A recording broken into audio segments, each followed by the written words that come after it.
interviewed her today. I was not on that one. I heard she could. I was not on that one. You'll hear about the other one that we interviewed. This was for a teacher. The one we interviewed today was special ed director. Oh, When I was okay. then we'll give you an update. Okay.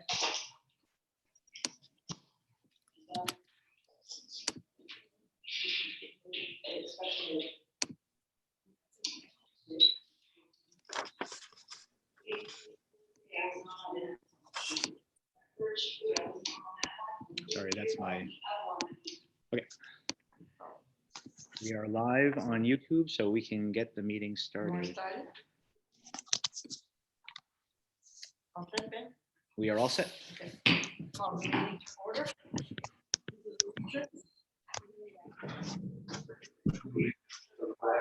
The United States of America, to the republic for which it stands, one nation under God, indivisible, with liberty and justice for all.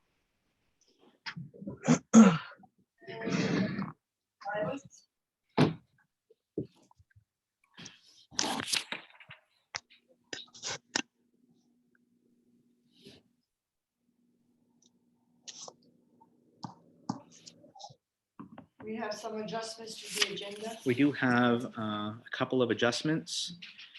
Let me share my screen. Special meeting. Those people here. Stop one. Share. Sorry, I'm navigating many things here. I know I've got it somewhere. Here.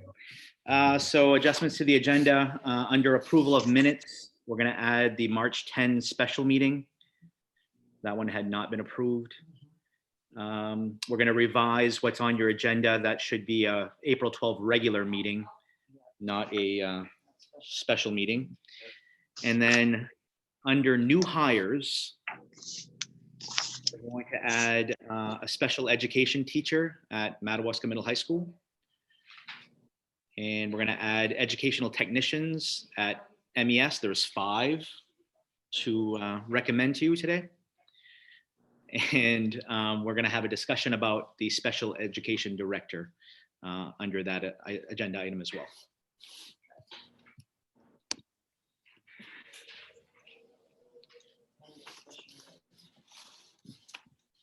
That's all under new hires, huh? Yeah. Okay. Thank you.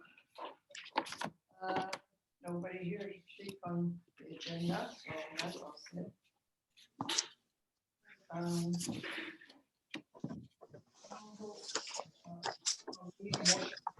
The minutes of those meetings, you want to approve them separately or approve them together?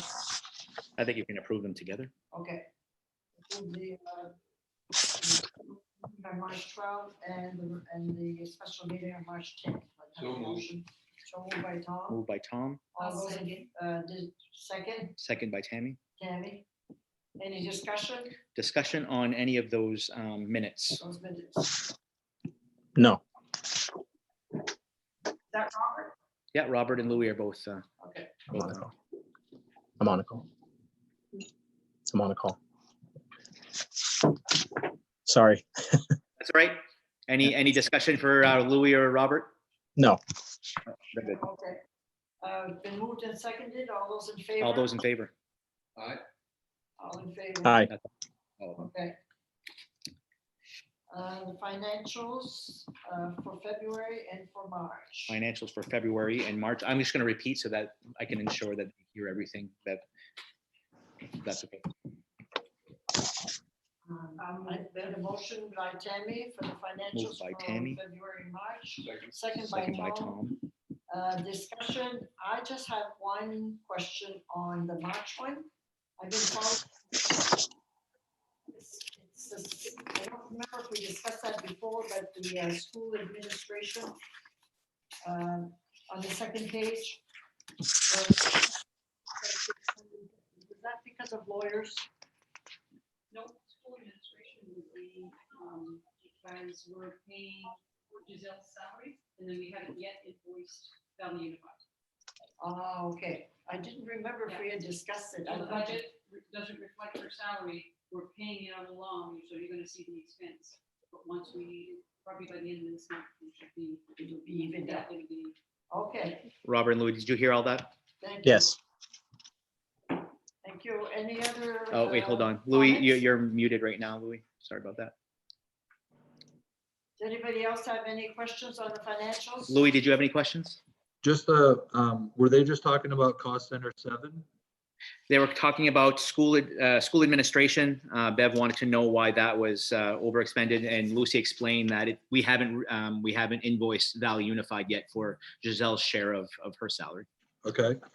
I would have a couple questions on March. Middle school library. I don't know if that's going to average out with the other two, with the elementary and the high school, but it's at 141% of budget. So that's under 3 cost centers. So you have it under the elementary, middle, and then it all balances out at the So end. that's going to balance out. Okay. Same thing with the office of the superintendent, I'm assuming. Yes. Same for Office of Superintendent. Same thing for the office of superintendent. Yeah. Perfect. Any other questions? Any other questions? All those in favor? Aye. That's it. All right. Thank you. Now we move on to the superintendent's update on COVID-19. Last Thursday, we had a Zoom meeting. The Aroostook County Superintendents had the presence of the commissioner at our meeting, and we had prepared a list of questions and then asked some other questions as they came up as well. I just want to summarize what those conversations were about, give you an idea of how the commissioner is directing us in this crisis. First question was, what is being advised on for districts for school budget preparation? We found out from the commissioner that Maine School Management drafted language for an executive order to provide some flexibility for budgets. The governor's office has had a lot of pressure to do that as well. The executive order is presently in the hands of the governor's legal team. They're refining the language as we speak, and we hope to have an update quite soon. The commissioner said very soon that we should have an update on that executive order to provide some flexibility with the budget process. And we don't know if that flexibility has to do with how the budget's going to get approved, for voting, if we can't have, large groups gathering. So we're just going to have some kind of guidance soon, hopefully from the governor's office. Will there be some guidance to the districts once that executive order is finalized? And the commissioner did say that, yes, that's typically the plan. The DOE does get to voice what happens before the executive order is presented to the public. We asked the questions about learners who have not connected with remote learning, if we should proceed with truancy protocols, because we don't know where they are or their well-being. So the guidance we had on that was to try not to do so as a punitive measure, instead call it well-being check-ins. So they want us to notify our local law enforcement if we have any learners who are off the grid, and notify law enforcement to go check in on them. We have a list between Wayne and Lee's of learners that we're identifying. There's not a lot that we're going to do so in following this directive. Graduating class, if your graduating class is smaller than 50, can you hold a ceremony? This question was pertaining to the governor's phase 2 plan, which does have social groupings up to 50 people. And the commissioner said, yes, it does fit within the phase 2 language, but she was very weary to say, she was very cautious in saying full out yes. She did say that the phases are only contingent on success with the previous phase. So we'll only know if phase 1 has had success to move to phase 2 by the end of the month. So that 50 number that's already on phase 2 might change depending on how successful the phase 1 is. But she said right now you could have that as an opportunity to have a ceremony with 50 or less people in the graduation ceremony. Should we be encouraging teachers to meet face-to-face with students? Now that we're easing into the governor's phases, the department says that that's not recommended. We should exhaust all other options before asking teachers to meet face-to-face with students. If it's connectivity issues, work with, getting kids maybe parking their vehicles in the parking lot at school, accessing the Wi-Fi there, maybe even providing them a space to work in school, but have teachers connect remotely like this is the preferred method right now for the department. Summer feeding programs are getting the summer programs are far bigger than the usual summer meal programs. If the what's the guidance that the state has on the future of the summer meal program? Right now, there are some what do you call them? Waivers that extend this meal program to work the way that it is until the end of the school year. But it was mentioned that these waivers are looking to be extended into the summer. So if we would have to continue with our summer meal program the way that it is, we could do so pending on these waivers being extended. We've had some conversations with our Val Unified folks. We may move to look more towards a site delivery type format in the summer, where perhaps we're sending a bus out to the St. David Church and folks have to go to the bus to go collect their meals rather than door to door throughout the summer. So have a couple of different sites throughout the community and have a pickup. So we're going to have more conversations on that. Do we usually do summer? Go ahead, Louis. I was just gonna, the school program, the lunch program seems to be working out very well. How many meals are we delivering on a weekly basis since COVID has started as compared to prior to COVID? I know that I know that Val Unified wide, we've already served over 100,000 meals. We are way beyond what we typically serve in the department for what's typical. I don't know what our daily average is. Madawaska's average is 400 or just below 400 for one meal. So we do 4 meals a day, 1,600 a day. Yeah, so Giselle's saying that we average around 400 for one meal a day, and we deliver 4 meals every delivery. So that's 1,600 deliveries every delivery that we do. See, is that per week or that's per day? That's per delivery. So Monday, delivery. Wednesday, Friday. Monday, Wednesday, Friday, we're doing 1,600, so about 4,800. Yep, about 5,000, 4,800, 5,000. Yeah. Wow. Yeah. And that's what we're averaging now. What were we averaging before? Our regular reimbursement, Closer to 300. yeah, probably closer to about 300 per day for lunches. So that would be times 5, so 1,500 on a regular week. Yeah, and then you add your breakfast to that as well. Not as many kids participate in the breakfast program as the lunch program on a typical school day. So a little bit more with the breakfast. And we So- may 2,000 to 2,500. Yep, it's a good estimate. We're reaching students that are not school age right now. This program does cover anyone age 0 to 18. So we're capturing a lot of non-school kids, homeschool kids. So we're feeding more than usual. Yep, great. Bev asked the question, do we typically run a summer meal program? Usually the rec department does, but the rec department, their program is what's called a closed program. It's specific to the kids that participate in the rec department. If the rec were to continue that, we wouldn't be able to feed the level of students that we're feeding now. So we're talking about the school continuing the summer meal program under the school's guidance. Do we get money for that? We get full reimbursement for every meal at the federal summer meal program level. Your reimbursement for the Madawaska School Department for the month of April that we just finished was over $65,000. I think it was $65,800 was our reimbursement for April. And March is 28,000. March was only a half month. It was 28,000. So we're still looking at the expense versus revenue side of things to see how we're doing in the program. It's still very early, but I would highly doubt that we're running anywhere near the red with the summer meal program. Other than that, there were some conversations about the CARES program, the CARE funds. Those are set to be, we're going to have some guidance coming out. They're launching some daily Zoom meetings, I believe starting today or tomorrow, where we can look at how we qualify for these care funds and how they can be used to recapture any economic economic difficulties we faced with this. Also, the state is allowing they're wiping out the 15% carry forward limit.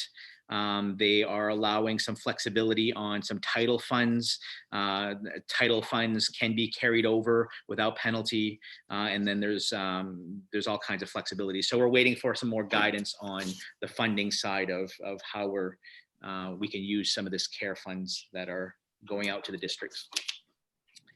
Essentially, that was the discussion we had with the commissioner, and she did extend the invitation that if we want to meet with her again, we should continue to invite her, and she'll meet with us regularly. So we plan to do that. The next section I want to share with you is our reintegration plan. I'm going to share my screen. Board members here that are here live, you actually have a paper copy.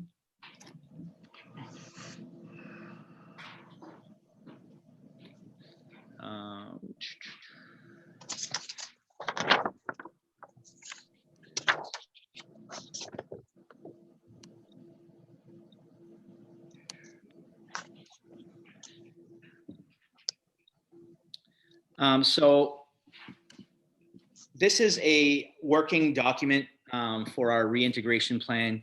It's our initial plan to return to school, and how we're going to do that in all of the steps that go with it. This is a work in progress. As I said, we're hoping to initiate some teams soon that are going to help us with the details of this plan. But I wanted to share with you what our initial plans are right now. The plan components are 3 components. One is a return to school roadmap. The second part is a reintegration team concept that we're looking at. And then the third part is our timeline for reintegration.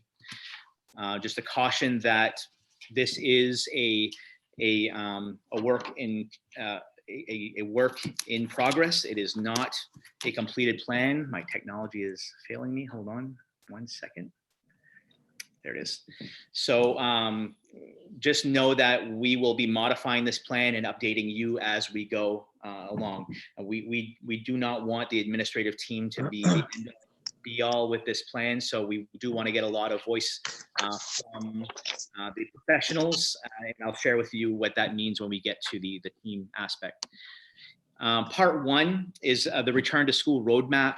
We actually came across a wonderful resource from Opportunity Labs initiative that helps schools prepare for the eventual return, where public education and public health meet.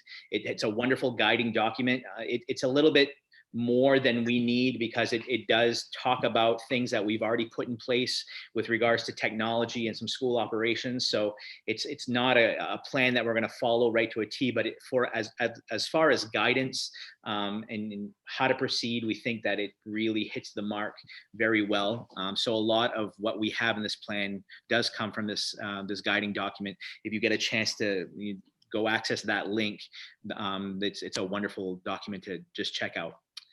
The document is within a framework that talks about governance, wellness, instruction, post-secondary facilities, school operations, and technology. And we hope to hit on all of these, especially the ones that we have not hit on yet. So the first part of this is the reintegration teams that we hope to put together. And right now our teams look like these teams right here. We have a return to school committee that we're actually meeting for the first time tomorrow to initiate the first steps of the planning process.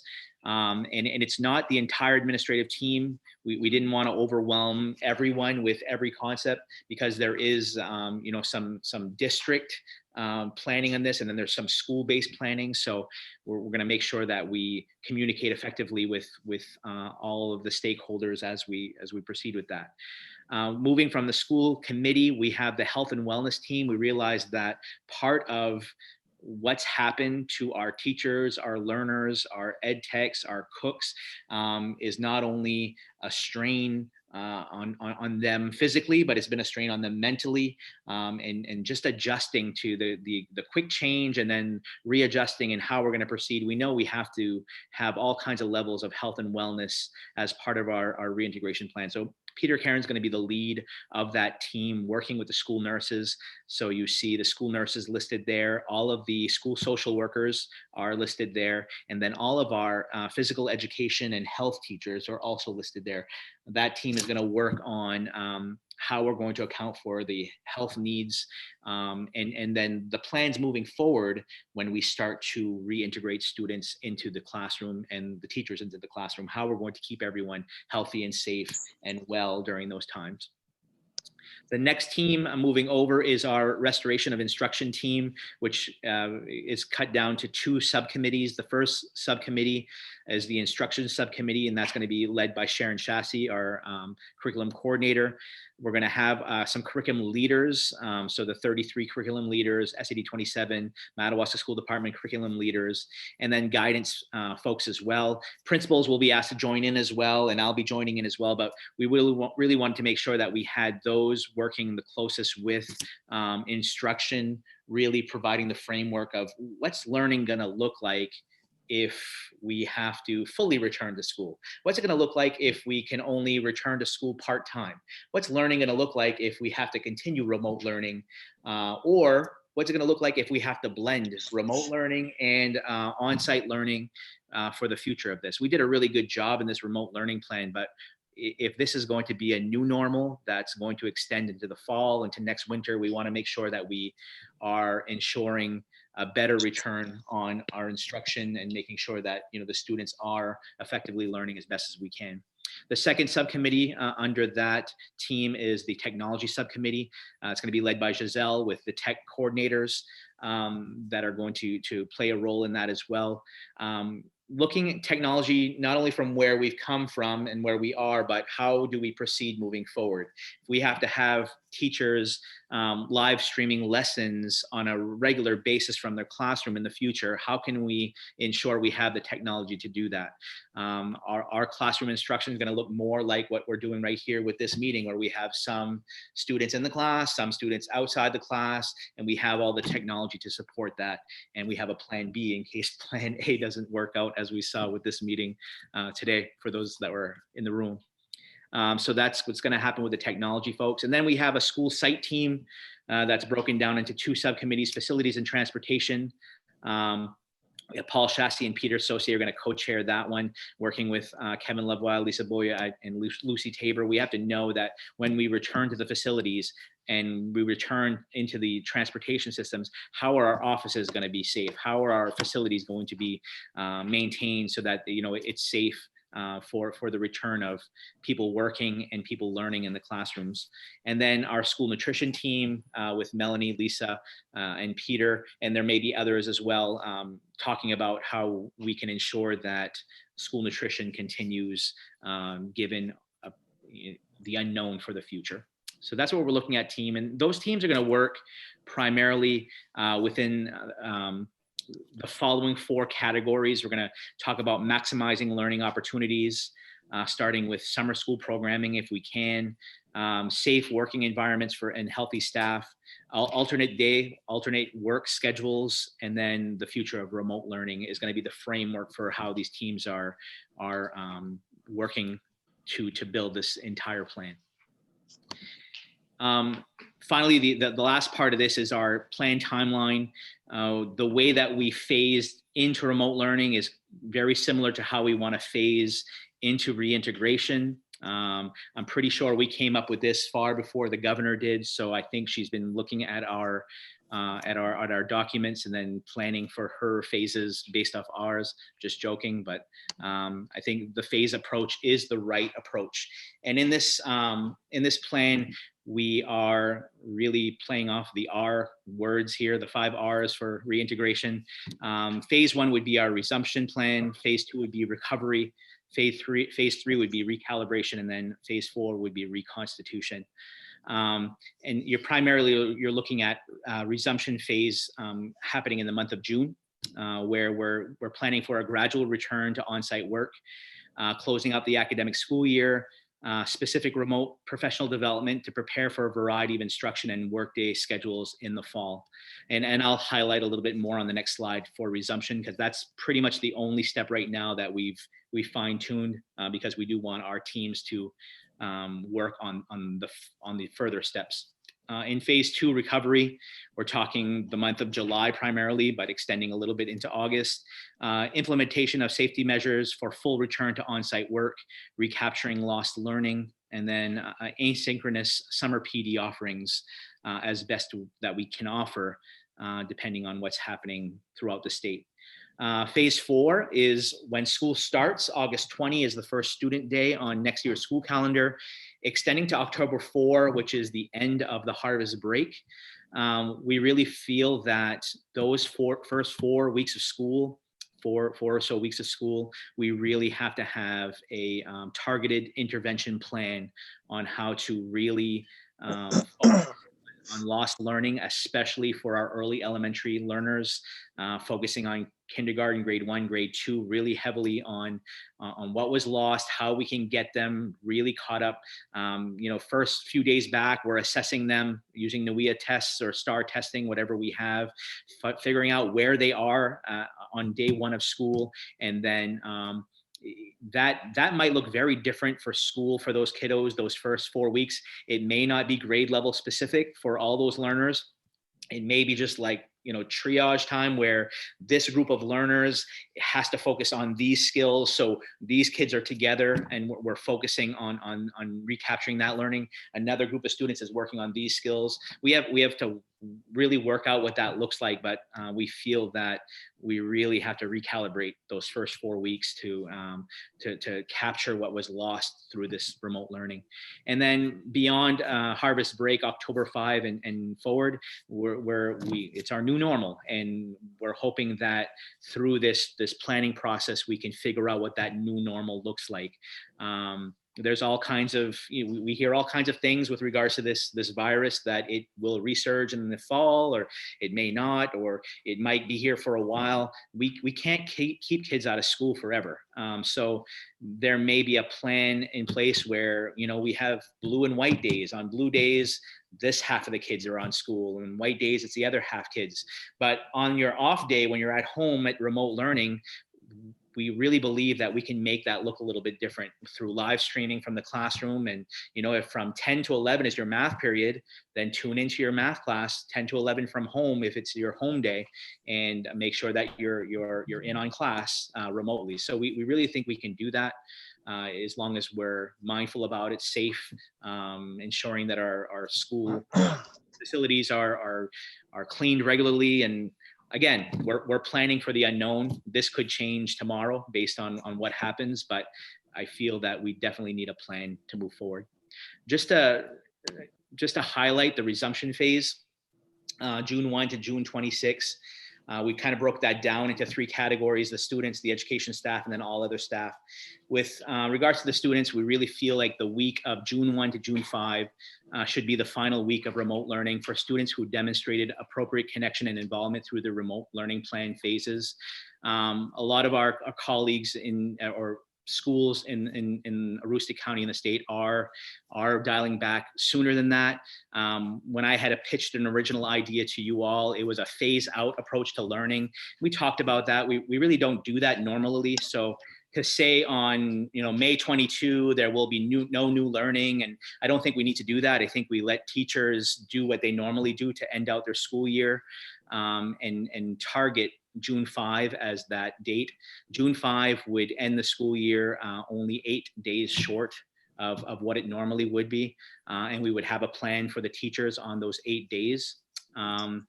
Just so the education staff, moving to the next bullet, working the weeks of June 8 and June 15, which turns out to be 8 school days, it would be dedicated to refining remote professional development. And the idea right now would be to have staggered on-site and remote PD offered to the staff. So we have half of the staff on site, ensuring social distancing and working on a concrete plan for what remote learning looks like if this happens again in the fall. Again, my vision is that we're broadcasting live streams right from the classroom. in the fall. So the teachers are expected to come to class. Maybe they have students in their classroom, maybe they don't. But if your schedule says from this time to this time, it's reading language arts, then your students are tuning in at that time. And we're proceeding that way. Our staff is going to need some professional development on how to do that, how to organize themselves to provide that asynchronous learning environment. If you have some students in front of you and you have some students out there from home, what does that look like? We really need to have a plan, because once June 15 comes along and the staff are off for the summer, we can't guarantee that we can have them come back in for professional development. It's their summer, but June 8 to June 15, we can ensure that we can have them on site doing that. And I think it should be June 17, actually, not June 15. So that's the plan for education staff. And then all other staff, we're bringing them back in starting June. So all of the people that were sent home during these past 7-8 weeks, we want to slowly start bringing them back into the work site. Central office staff, school secretaries, our custodians and our bus drivers are already working. So maybe they're going back to a full day because we're going to need a lot more disinfecting, a lot more preparing. So phasing work back in and then building from there beyond that. So that is our plan right now. And again, it's going to change, it's going to adjust. We're going to start working with teams tomorrow and really getting into the nitty gritty of how this is all going to look. Because I have pitched an idea to you for the school calendar, I do have a calendar suggestion here, and the folks in the room have this copy in front of them. What you see is this year's calendar. You see a whole bunch of blue boxes that show when our remote learning went into effect.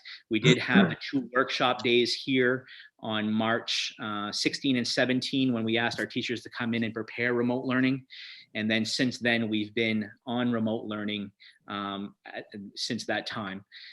What I am suggesting is a June 5 end of the semester date for students. The staff would be coming on site and having some PD on those last 8 days. And what that translates to is the students would have a school year of 165 days versus 176. We have permission by the state to do that. There's no more requirement for the 175 school days or 176 school days. The teachers would still be working their full 182. So they would be working to their contract. And it does leave that the quarters are it's a little bit smaller for the 4th quarter at 39 days versus 41 or 40, but we're still pretty close to what we've been doing. Like I said, it's only 8 days of learning that are going to be shortened for the need of the professional development. I'm very cautious that if we don't prepare in June for the fall and we wait for August to come around, it's going to be too late to plan. And all we're going to be doing is reacting again, just like we did this time. We'll have 2 days at the beginning of the school year to plan. It's not going to be enough of professional development to have a fully thoughtful remote learning plan if and when we need it for the future. So this is what I'm advocating for us tonight. Hey, Ben, will you be supplying meals for that June 8 to June 17? Yeah, that would still be the summer meal program. Okay. Because those are still considered school days, even though the student day has ended, our school year hasn't ended. So at least till the 17th, it can look exactly the same. Beyond that, we're going to have to wait for those waivers to see what happens, and then we'll kick into our summer program. The following week, I think this June right here, I think it's June 22, is when I'd like to see summer school beginning. And we don't know what that looks like yet, but I want to start recapturing learning right at the end of June and running that right through July with all hands on deck. And if we have to do summer schooling combinations between SAD 27, 33, and Madawaska, we're going to make it happen for those learners that we know have lost so much. So like last summer, you had a math program that a couple of teachers ran. Is that what you're talking about? Kind of mirroring that, but maybe from distance? I think what we'd really like to do is instead of making, I think the math program that ran this summer was more optional. I would like to see a list from Wayne, a list from Lee's at the end of this school year saying, these are the learners that we know remote learning did not really work for them, or they did not contribute. These are our priority students. We have to go target and really going after these students and getting them. Most of them are not going to participate in a virtual summer program because they weren't participating in this, but getting them on site. And if we can do that, that would be ideal. Okay. Ben? No other questions? Yeah, Anyone? Ben, I got a question. Yeah. Mr. Louie, what do you think, how do you think those 8 days without the kids getting the instruction from the teachers, what do you think that's gonna do to them being prepared for next year? Because we're looking at almost 5% of the school year in those 8 days. Yeah, I think in a normal circumstance, obviously this would not be a recommendation, but I really fear that the gap is widening from those who are participating to those who aren't. And I don't mean to punish, those who are being successful, but I am very mindful of the fact that the wider that gap gets, and it's already a huge gap, anyway, we're really going to be in a mess to how to fill that gap. So I think the sooner we shorten that year, we can focus on a really concrete plan on how to target those kids, bringing those kids back in the summer, the ones that really, really need it, and then full throttle when we get back to August. Okay, thank you. Are there some in danger of, let's say, for example, they're sophomore this year, they haven't participated, are they in danger of being a sophomore next year? Mr. Anderson, did you hear that question? I did. It's going to be dependent upon how many classes that they were participating in or not. There are X number of credits you have to become a sophomore. You need to have 6 credits under your belt from freshman year to become sophomore, and then 12 to become junior, and so on and so forth. So if the teachers tell me that they were disengaged and they haven't met muster with, say, Algebra 1, for instance, and they just haven't come close to the standards because we were not able to engage them because they chose not to partake, then it's very likely that they could be replacing or having to redo all of Algebra 1 or at least a great portion of it to get them to where they need to be before we can push them into the next class, whether it's geometry or what have you. In the high school, I don't see it as so much as retention. In other words, saying, well, you have to repeat everything that you didn't take. We're going to deal with it on a class by class basis. Middle school is a little bit different. Right now, we're looking at everything that we need to deal with, but I'm not thinking that we're going to have anybody at this point where we're going to be looking at retention in the middle school for an entire grade level. And I think Wayne hit it nicely when he said it's not about punishing these kids, but it's, we need to reclaim that work. So in addition to summer school, we're going to be talking about harvest break school. We're going to be talking about Christmas break school. We're going to be talking about February break school. I think we need to maximize on all the breaks that we have all next year and really try to recapture learning as much as we can on the learners that need it most. Now, have you contacted these non-engaged parents and students to let them know that they're in danger of not fulfilling the requirements for their class? Wayne, Lees? Yeah, we've had emails go out from the staff. The staff have called parents. I've emailed the staff. I have called parents. I've sent a letter home to the parents. There's a letter that the superintendent drafted that I've sent home to the parents. We've locked laptops with a message that says you cannot get your laptop open until you call the principal at the high school. So we've made many contacts with a small population of individuals, and we're having some success with some, but we're having some that we're not having a great deal of success with as well. The letter that they have sent out and continue to send out is certified mail letters, so we know that it's being received and it's not being ignored. So just ballpark, like how many students? 5, 10, 15? Just Please, Wayne? At the elementary school, it's approximately 10%, about roughly 15 to 20. wow.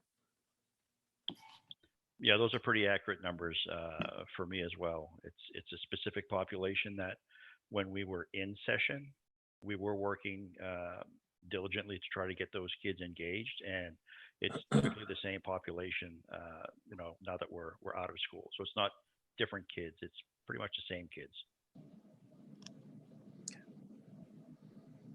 It's amazing when you lock down a laptop, though, the response rate, how quickly. I can't get to my TikTok. Yeah. Hey, changing subject a little bit, Ben. The workshop days, those 8 days. What do you envision in that? I mean, did you see some of your teachers doing presentations in small groups? I mean, with one another. What do you envision for that success of those 8 workshop days? Yeah, and that's something that I've already given Sharon Chassis a heads up on, that's going to be priority one for that return to instruction team. But I envision classroom instruction being live streamed on a daily basis, so that it's not up to, I think right now what you see a lot with the teachers, it's voice and choice, because we needed to get the teachers into a comfortable place in this phase of remote learning. But in the future, I think no, we're all live streaming our classrooms from 9 to 10. If you have math, that's math time. Okay. And I think that's more of where I'm headed in my mind. Okay. So if you guys are in favor of the calendar, I'd like you to approve it. The sooner that we can notify, every day we have folks asking, when is the school year going to end? And I just like to put a plan out there. Oh. Commissioner, that smaller groups can hold graduation, when would that be? We got a message from Pender today saying that there was some guidance coming out on a few things as early as tomorrow. I haven't checked my email. It might have come out tonight, but we're pressing hard. We want to know some answers. In a minute, we'll tell you about a survey that we put out for graduation and what the students are looking for. The thing is, now you said 50, so we have how many graduating seniors? How many seniors, Wayne? 37? So 39. 39. Parents, then you'd have more than 50. Right. So You have staff too. You have staff. right. So if you were to quote unquote have a graduation ceremony, typically like you would have in the gym, it would just be for the students and Just a the couple of students. adults If we to. walk in to get their Right. pictures of But class. you'll see from the survey, that's not what your seniors want. Oh, okay. Yeah. Okay. So for the calendar, you need us to vote on it?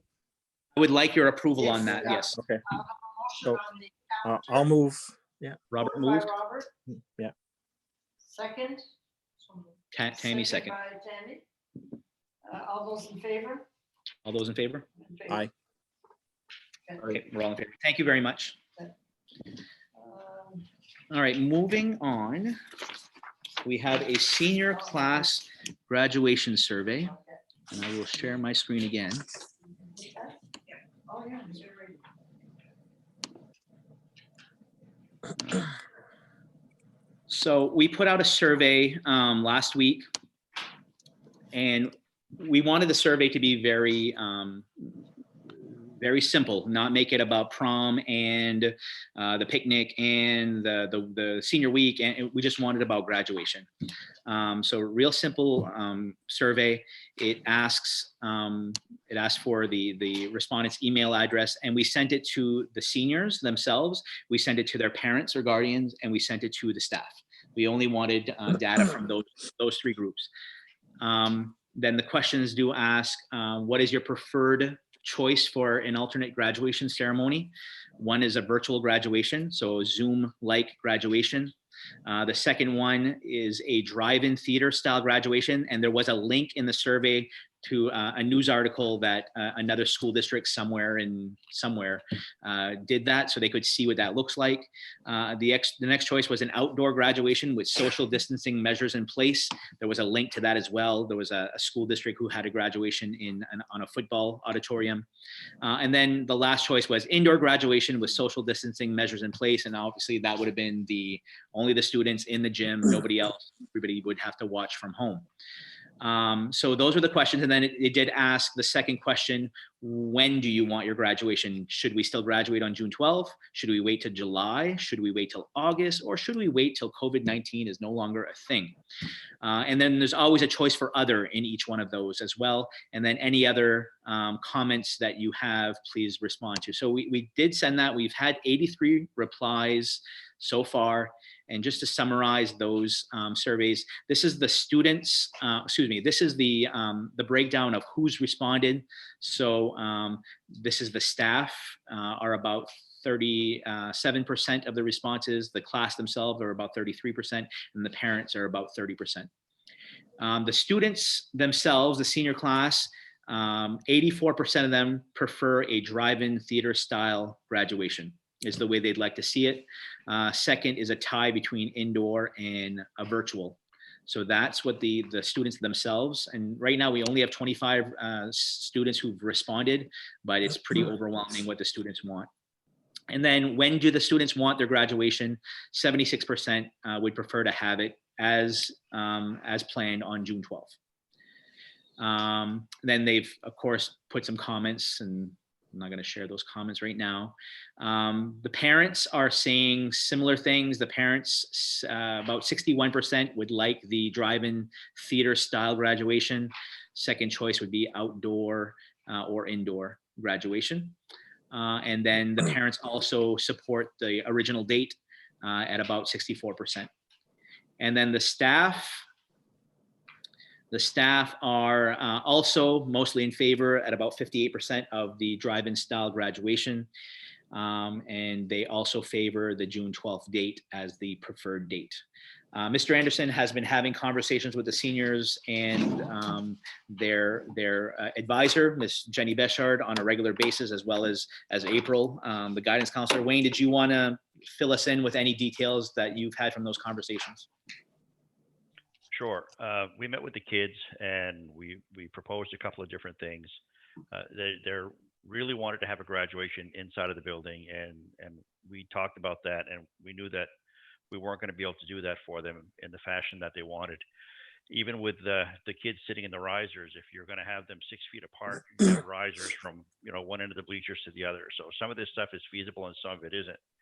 So what we discussed was having the kids continue to march in their full regalia like they always do, because they're going to be separated 6 feet apart anyway at that point.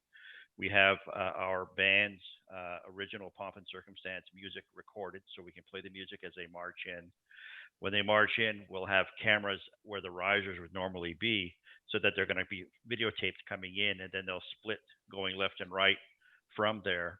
We'll videotape all of the award ceremonies. They'll come up, they'll receive their plaques. The guidance counselor will do all of the scholarships and what have you as we normally do. That'll be videotaped. The valedictorian, salutatorian, honor essayists, they'll come up and give their speeches. That'll be videotaped. The senior slides will be there as well. And when they march out to the music that they've chosen, that will be videotaped as well.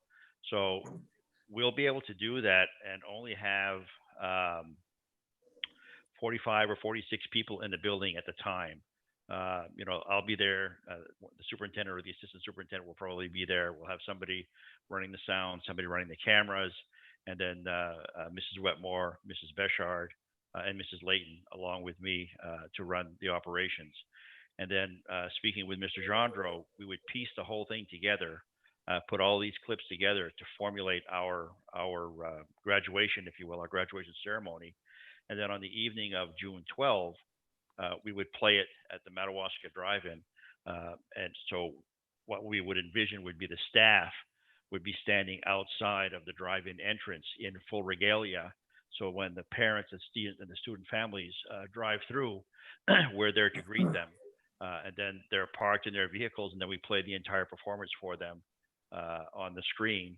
And then again, we're there for them as they drive out at the end of the ceremony. Very cool. That's a good idea. Pretty neat. Yeah. Very nice. The kids like that? Most of the kids are okay with that. Some of the kids are very angry, not because of the ceremony, but because of the circumstances. We've been at this for 13 years and we've been looking forward to this. And and it's been taken away from us, and it's unfortunate. But there are some things that we're doing, such as the banners that are going to be coming in this week that we're going to be presenting to them, and we've got a parade planned for them on the 14th that we're going to be doing as well. And there's some work on a possible prom of sorts, if you will, at the Lake House with April and Russ Layton. So we've got some things in the works to try to make it better. It's not going to be perfect, but we're trying to do things for them that will make it as memorable and things that are different than other classes did, so that at least they'll be able to say that, maybe we didn't do this, that, whatever else, but no other class did this. So those are the kinds of things that we're working on. Wayne, have you reached out to the drive-in theater to see if they're willing to host us for that?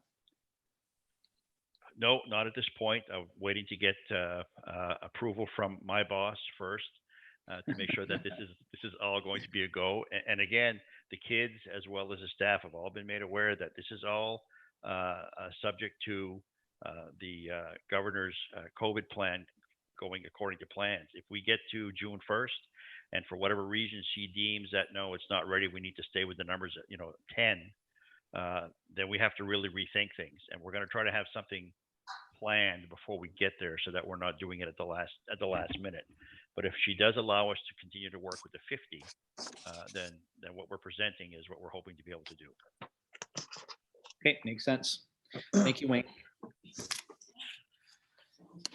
Any questions for Wayne? No. Thank you. You're welcome. Okay, the Valley United, whatever that is.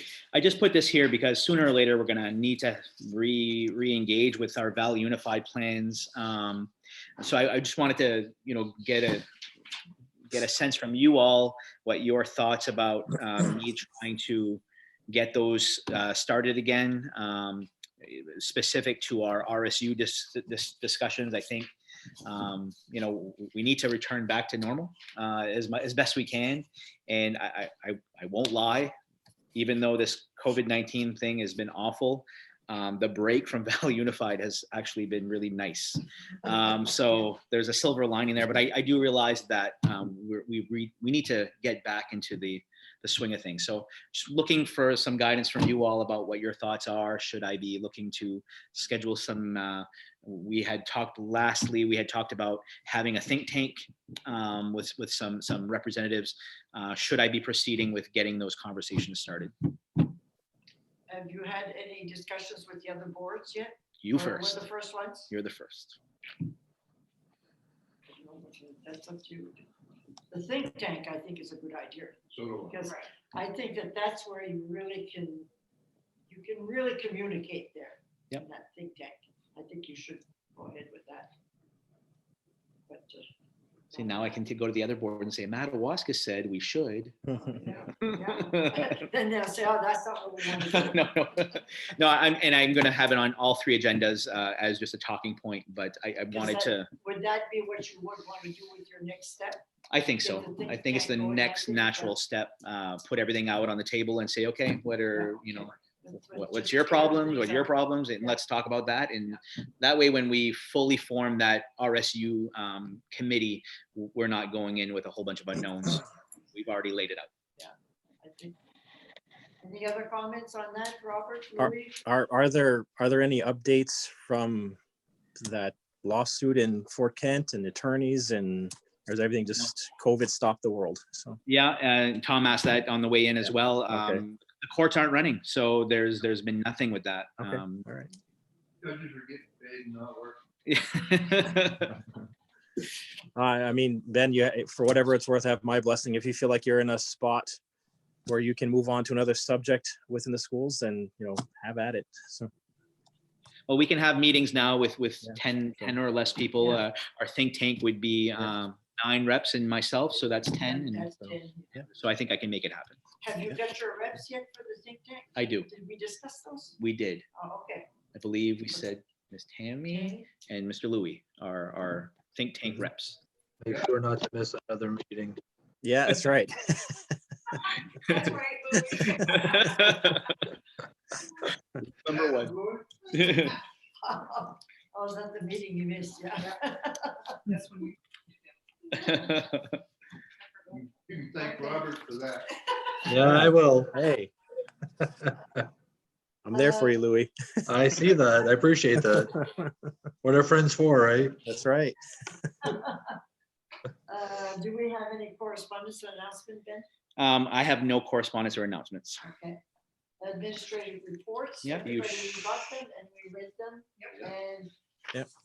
I only had one. I don't remember. It was Paul Chassé report. Is that considered under this? Yep. Okay. I just want to know that if our janitors or custodians are going to start cleaning up the schools now, does that mean that we don't have to hire students this summer? Paul, did you hear that question? Paul? Yeah, and then in speaking with Giselle, I think we decided that's best not to hire students this summer because of all the COVID-19 stuff going around. We're not going to be hiring students. We're not going to be hiring. No.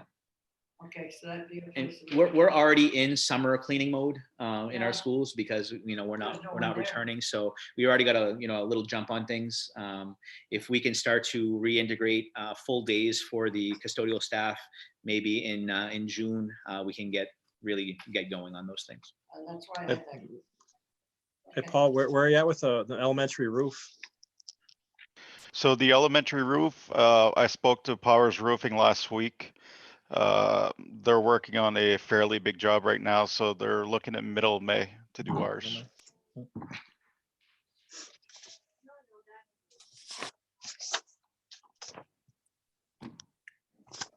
Any other questions? Any other questions for the Reports? reports? No? Okay. Oh, hold on. So are we doing all of the reports at once here or just Paul's first? No, Paul's or Wayne's or Stacy's. So Stace, just in regard to Stacy's, for the youth academy, Yes. okay? If there's any students, I'd be interested in participating in that to help, to give somebody an opportunity if you have, if anybody's interested in the healthcare setting. Yes, absolutely. I'm glad to hear that. I was planning on reaching out to both chambers to get some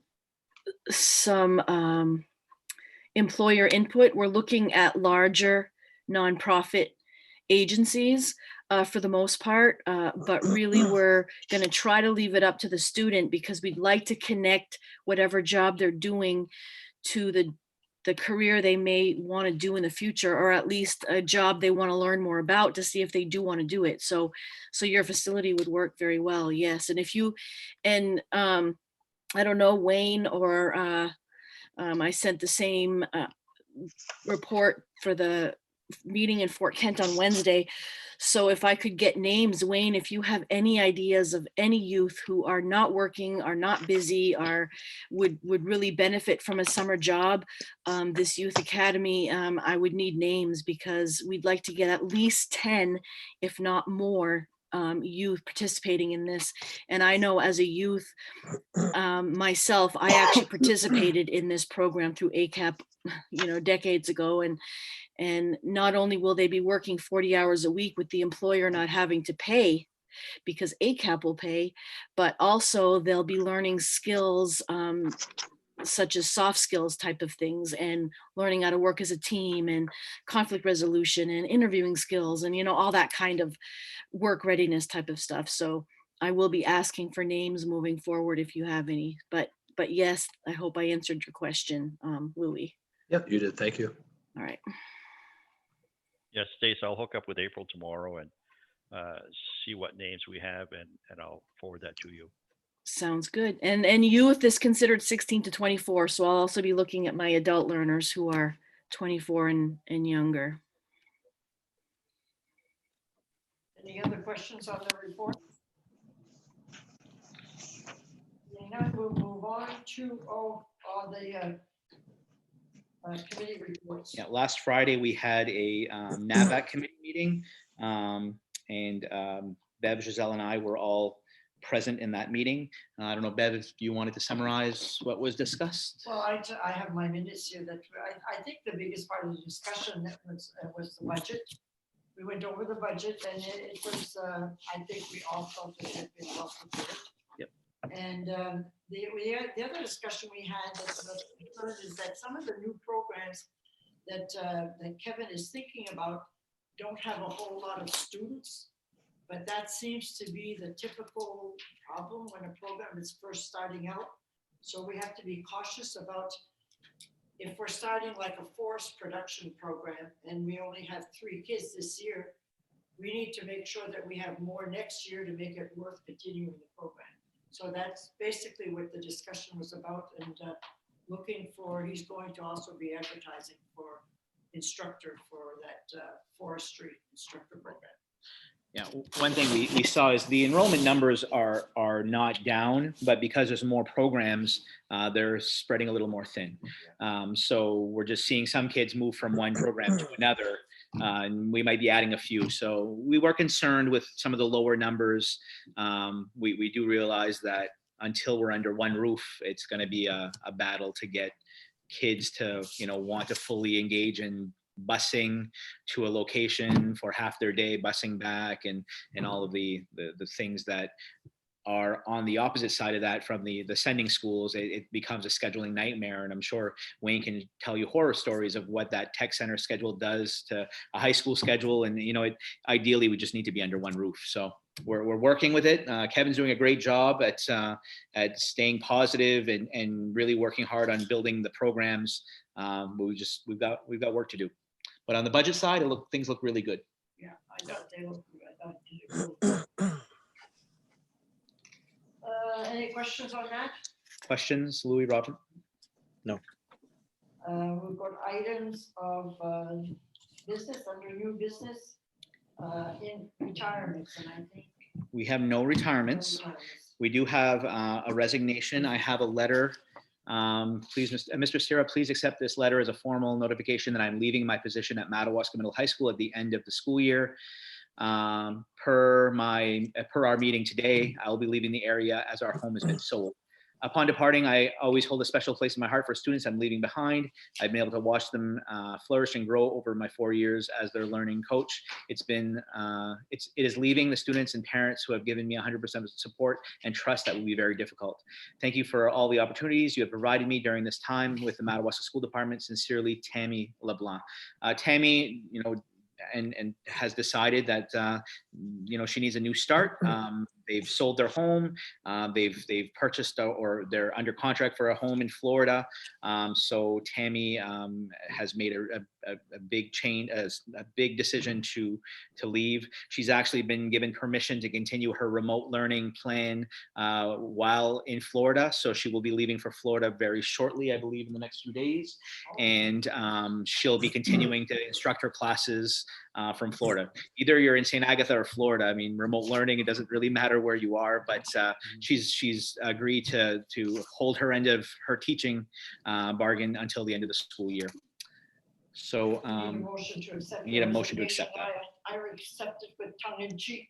Mhm. I hate to see her leaving. Yeah. She's such a good, but Tammy is one of those that really truly believes in what's best for her students. oh my goodness. And I think none of us will ever argue that she works really hard to do what's best for kids.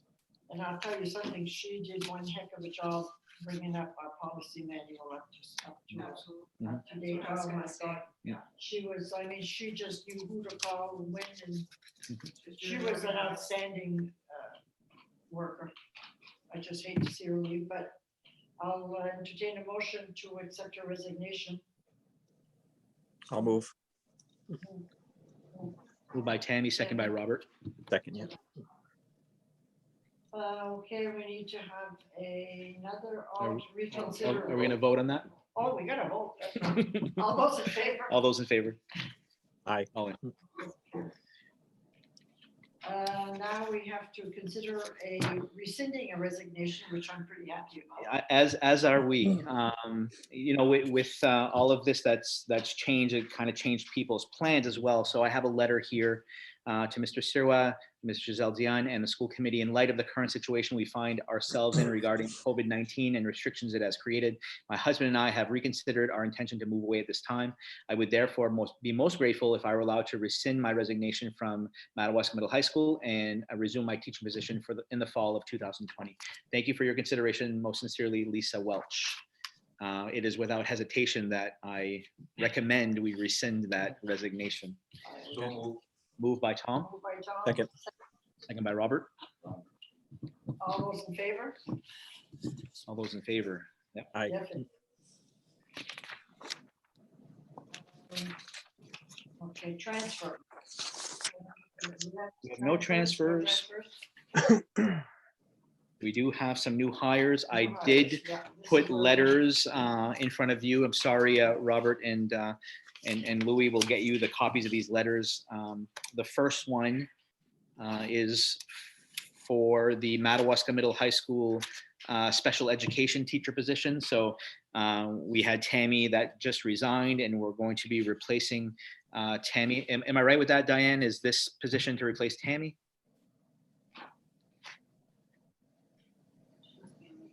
She's on mute.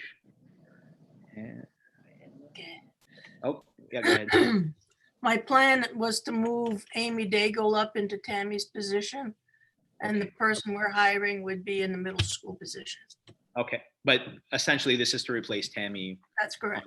on paper. Okay, thank you.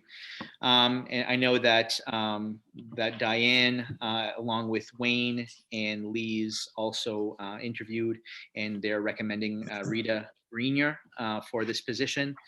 Rita has been at the Connor School for the past 5 years. She also has some experience at the Loring Job Corps, working as essentially a career developer for some students there, and has had some teaching outside of the state before that as well. I spoke with Rita on the phone today.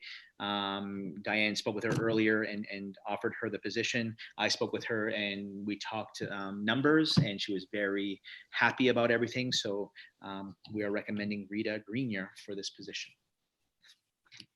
Can I have a motion on the recommendation? We have a motion for that. I'll move. Moved by Robert, By Robert, second. by Tom. Second, Tom. Discussion. All those in favor? All are in favor? Aye. Okay, the next one is, We also had a very busy week of interviews for ed techs. And so you'll see 5 letters for ed tech positions. I'll try to explain why we have 5 to fill and what they are for. The first one, I don't know what order you have, but I'm looking at Deidre Schleicher as the first one I have. Deidre is being recommended for an Ed Tech 1 in special education. And this is a position that we're adding, correct, Lise? And it's for the needs of our early childhood coming to grade K, correct? Yeah, so it's for a needy student. This is a new addition for Deidre's position.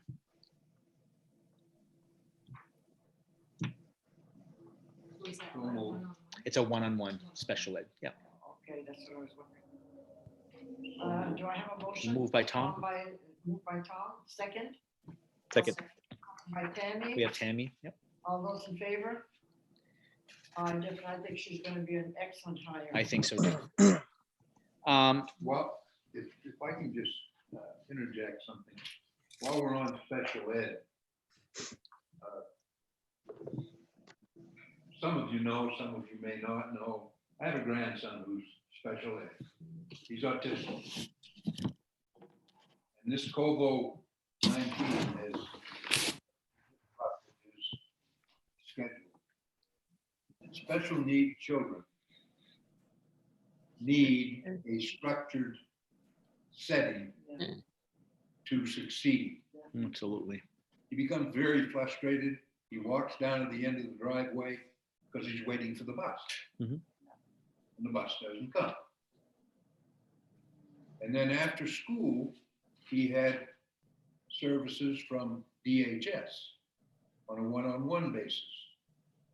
Well, our administration in Augusta saw fit to furlough those people. So he didn't get that. And I would like this board to take a position with the present administration in Augusta and the legislature to reinstate the DHS special needs program. They should never have stopped it. It is essential. Absolutely. Thank you. Thank you, Tom.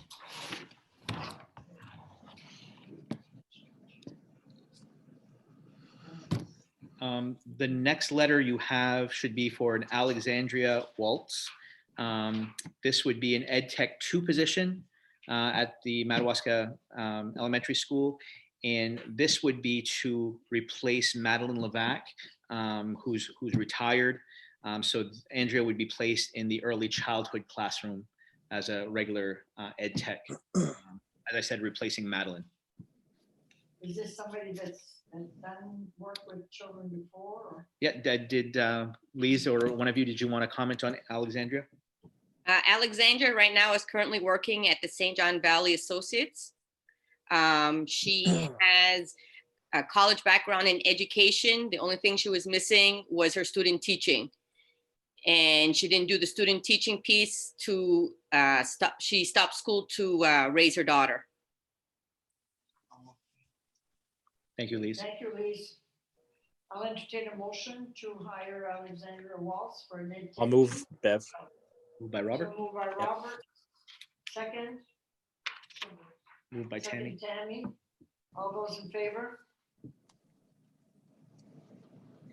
Thank you. Everybody in favor? Okay. The next letter is Tessie Sirwa, who is currently in Ed Tech 2 at the St. John Valley Tech Center.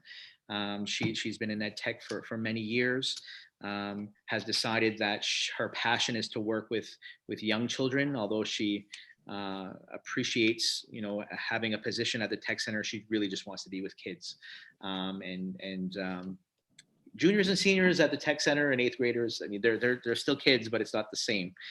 So Tessie would actually be replacing Amanda Matthew, and Amanda is replacing Denise Russell, who has resigned. So Denise Russell has resigned. Amanda is going to be slid to the Title I position, and Tessie will replace Amanda in special ed as an Ed Tech 3. Moved by Tom. Moved by Tom, second. Second, Bev. Okay, Second. All those in favor? Aye. Thank you. And the next one is The Leah.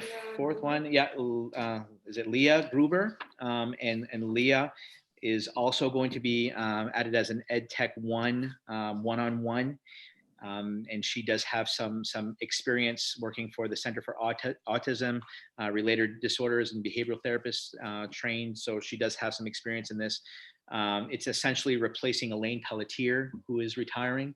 Although Elaine was not working as a one-on-one in this grade level, that's where the need has shifted. So Leah will be replacing Elaine. Motion for Leah Hoover. I'll move, Bev. Moved by Robert. Second by Tom. All those in favor? Everyone's in favor. And then And finally, we have a letter for Lydia Gupel, and that would be for an Ed Tech 3 position in Title I. If you remember, we decided to move Gloria Clavette to the grade 3 position because Joan Albert's retiring. And instead of replacing Gloria with a teacher, we were going to add an additional Ed Tech to the Title I program. So Amanda Matthews will be working with Lydia in Title I. So the recommendations for Lydia. she's got her degree in elementary ed. Boy, some good subs. Yeah. Yeah, a lot of these have been subs. Motion for Lydia. Moved by Tom. Second. Second by Tammy. Tammy. All those in favor? All those in favor. All in favor. Thank you. So with those 5 Ed Tech positions, it's just the one position that you've added, and that was the one-on-one. Everything Correct. else is filling holes. So, okay. Yep, that's correct. One of the adjustments I did have was to have discussions about the special education director. For a while, we were thinking that that was not going to be a position that we were going to be able to fill. So we actually had Diane convinced that she was coming back. And even though she was crying, I said, Diane, you have to come back. But lo and behold, today they had a candidate that they interviewed. Giselle was on the interview, as well as Lise and Wayne and Diane. Did you want to talk about that a little bit, Diane? Sure. And actually, I had emailed her to let her know that we would be talking again tomorrow, and she just responded. She's very pleased to be considered. This woman has a doctorate in special education. She has a tremendous amount of experience in all kinds of settings related to special ed and related to regular ed as well. She's done all kinds of supervision and training for staff. It was a stellar interview. I was blown away because I didn't expect to find anyone that had that kind of qualification and quality. So it was very exciting. We were kind of just looking at each other and circling forwards. Her answers were all unbelievable. So I emailed her to let her know that to think about a salary that she would be considering, and to also think about having part of her day be as a teacher. And she was open to that. So she'll be back in touch tomorrow. So the reason why Diane is mentioning a part-time teacher, if you remember, we also have Brian Duganek, who left us earlier in the fall. We had that position filled with a long-term sub, so we have not filled that position. We're weary to fill the position because high level candidates are just not coming in for special education. We don't want to just fill it with a warm body. So in their conversations in the interview, they mentioned to what's her name? June Sellers. To June, that would she be willing to come in and get her feet wet in special education in this district, not only as a special ed director, but fill in some gaps with the teaching responsibilities, and she was open to that. So if we can successfully negotiate that with a salary that's going to work, I think we should do Where it. is she now? She is in Hartford, I believe. Correct. Connecticut? Yeah, Hartford, Connecticut. And she would move here? She's all excited about moving to Maine, northern Maine, and we kind of told her that we get lots of snow, and she says she loves snow. She even bought property in Nova Scotia. So I think she's certainly not afraid of the cold, and she was fine with it. With a doctorate now, with a doctorates in special ed, does that mean that we're going to have to be? Well, and I think what I'm going to be asking from all of you tonight is to approve the hire pending a successful negotiation with her. We know that we have a teacher salary to work with if we're not going to be filling Brian's position. We also have Diane's part-time salary to work with. So I think if we can work within those two figures, I'm sure the candidate will be able to figure out, well, cost of living in this area versus where she's at, that's all considered. So I think that's what I'd be looking for in a motion from you all. With a family? I don't know if she's coming with a family or not. I know she has a partner and they have a dog. That's all I know. Okay, because I'm thinking about insurance. I don't have to insure the dog. No, It you don't have doesn't sound like she has children. So do you know what the age range is of a candidate? That's not what's in there, but from her graduations at college, I surmise that she's maybe a couple years younger than me. How old is that? 42, 43? Please. 55 and 60. I'm 55 and 60. Oh, I thought you were gonna say 22. No, and she did not say this, but she stated that she's got this summer home in Nova Scotia. She's trying to get closer to it. I think she wants to get away from the rat race, But I also think she may be transitioning toward her retirement Okay. in several years. If she's, 55 to 60. Is she working in special ed now? Yes. Okay. Another thing, if we approve or tentatively approve this, I would not be asking the school department to subcontract her services to 33 any longer, because she will be teaching and the special ed director. She wouldn't have time to do that. And I have another solution, a possible solution for 33, so it doesn't put them out. So she would be our hire and not contracted out. She almost sounds like a miracle. I mean, I'm surprised we found someone. I'm surprised too, so I'm waiting to see. Maybe this is somebody else. So I would be asking you to tentatively approve this hire based on a successful negotiation of a contract that fits within our budget and what we can, figure out. So moved. Yes, yeah. I And think we're all second, Tammy? Yeah, all Moved by those in Tom. favor? All those in favor? Quick. Thank you. I think we've been blessed.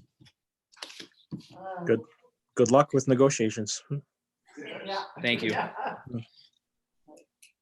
Diane, don't start planning your retirement just yet. Yeah, Giselle says, what are you gonna do if we hire her? I said, I'm gonna be sitting in my she shed with a glass of beer. No, that's not what she said. Jackson.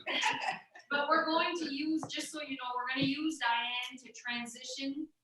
There is a little bit of money in local entitlement for Grand Isle and for Madawaska. We need to transition Diane and this person. So Yeah. Diane, you're still gonna be around. Oh, yeah, I know. Keep her around. I Don't don't- bring her here too soon. Diane, can I ask you a question? Tammy has a question for Diane. Oh, Okay, go ahead. Do you remember when you had selected a candidate to help do meetings with you? Yes, How is that, well, I know we were cut short, but is that being fruitful? Is that working out well for you, or?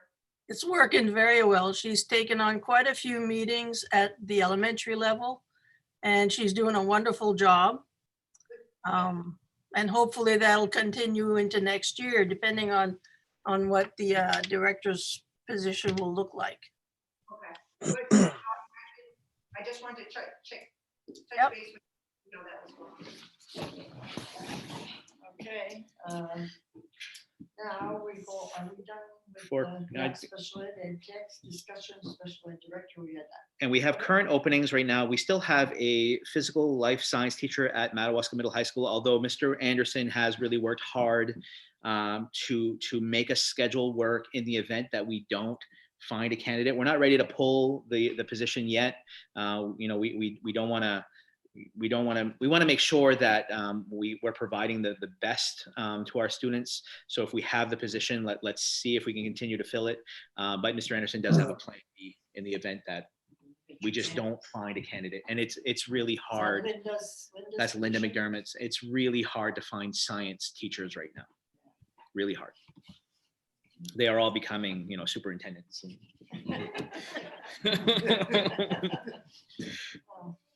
When I retire, I'll come back as a science. Yeah, there you go. Okay, so are we ready to move on to our probationary teachers? Yep. So First year probationary, second year, can I just, so we're eliminating the special ed teacher, right? Correct. So if we have a successful negotiation with the special ed director, we won't have to fill that teacher position. Okay, we're going to look at the superintendent's nominations for first year probationary, going into their second year probation.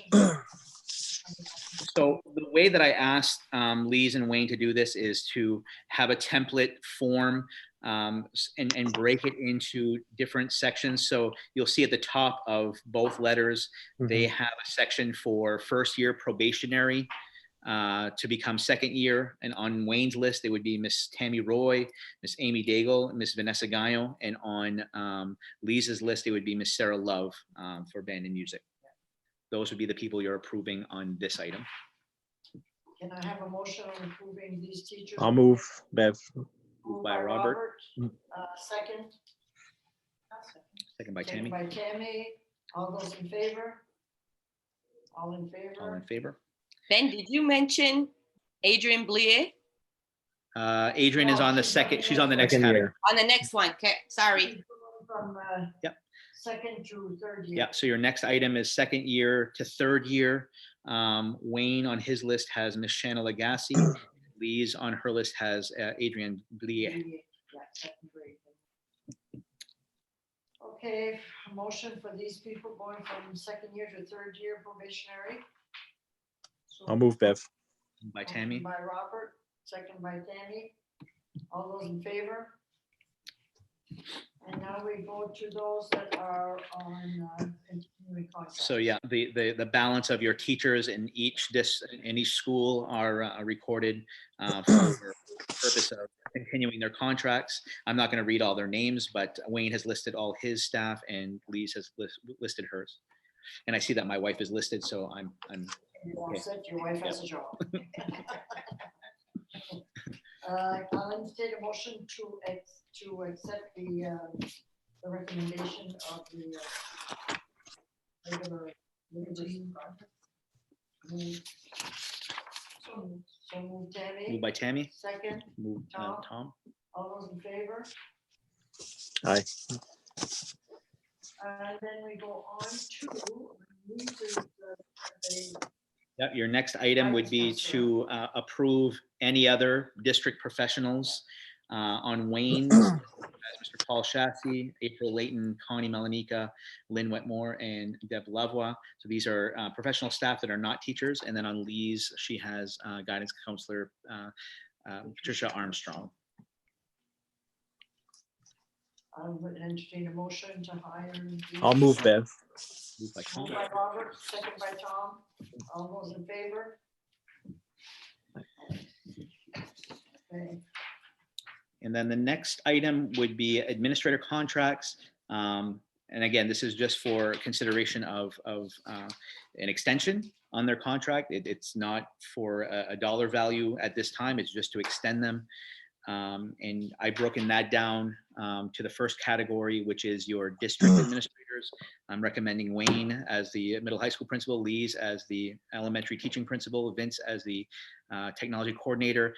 Paul's already been approved on Wayne's list, but I've also added him here on my list as well. I'll entertain a motion to So accept. moved. Moved by Tom. Second. Second, Bev. By Robert, all those in favor?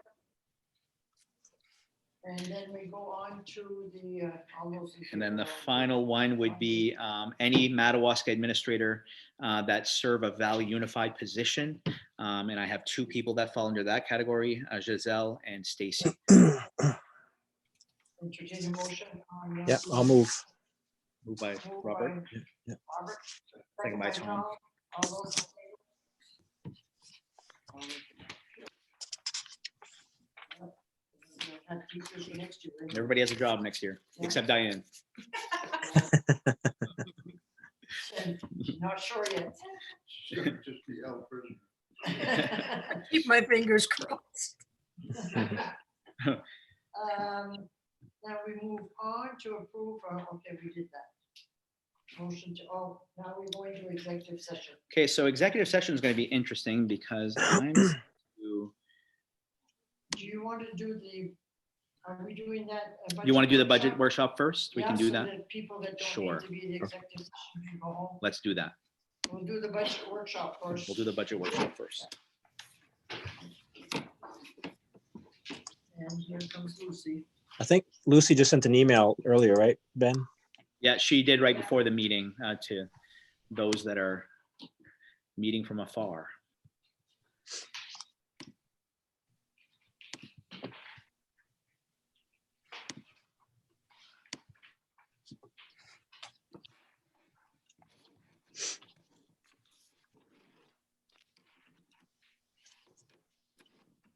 Which one do you want me going first? Is I think we're just gonna do that the summary by grouping?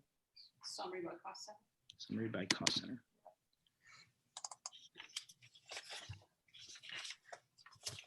So this COVID-19 kind of threw us a little bit of a curve. We were well on the way to getting our numbers aligned, and then COVID-19 happens and kind of throws our thought process into a different direction. Not only do we have to consider that we now have a whole lot of unknowns, but we also have to think that going forward, we potentially have a recessed economy. So we had to go back and kind of rethink some of the things. This is only, we're still preliminary. We still have too many unknowns to present a budget at this time. This is our first look with a full complement of things. And then from now on, we're gonna kind of delve down into the areas that we feel may need to be tweaked. If you look at the sheet that has on the green on it, by cost center, we're looking at a difference right now of anywhere from a 1% to an increase of 16% in certain cost centers. We do need to go further. Overall, we'd be looking at about a $500,000 increase, which is about 6.8% increase over this current year. It's not where we want to be, so we know we've got more work to do. If we then go to what did I call it? This would be the one with a little more detail, the 4 or 5 pager. Which one is that, Ben? I'm looking for it. Hold on.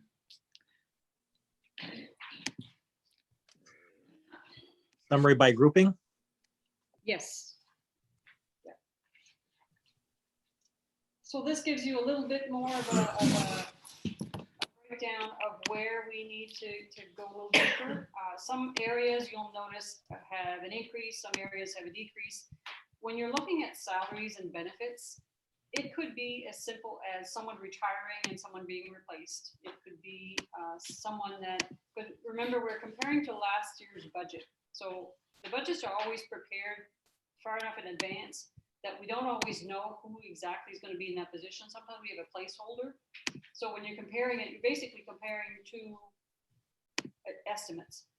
So it could be that someone moved or someone retired and was replaced and whatnot. But often what you'll see is if you look at your salaries in the elementary and the middle school and the high school, overall, you'll see some additions and some reductions. In this case, we do have some placeholders in there. Now that we've hired some people, I'll have to go back and fill in those names with the new numbers and the new names. So we do still have some adjustments. The good news that we received was that our health insurance came in at 0% increase. Oh, great. So we were able to go in and adjust that.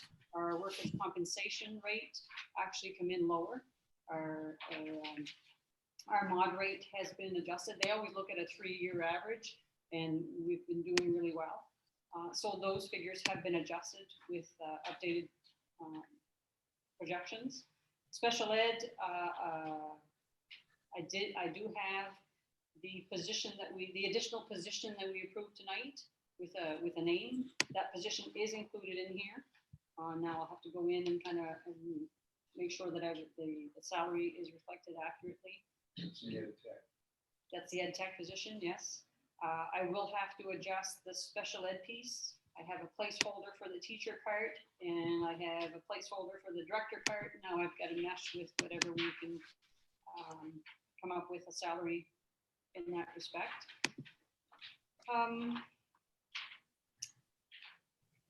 The other increases, we do have, when we plan our budgets, we always look at what do we feel we need and where do we feel we go.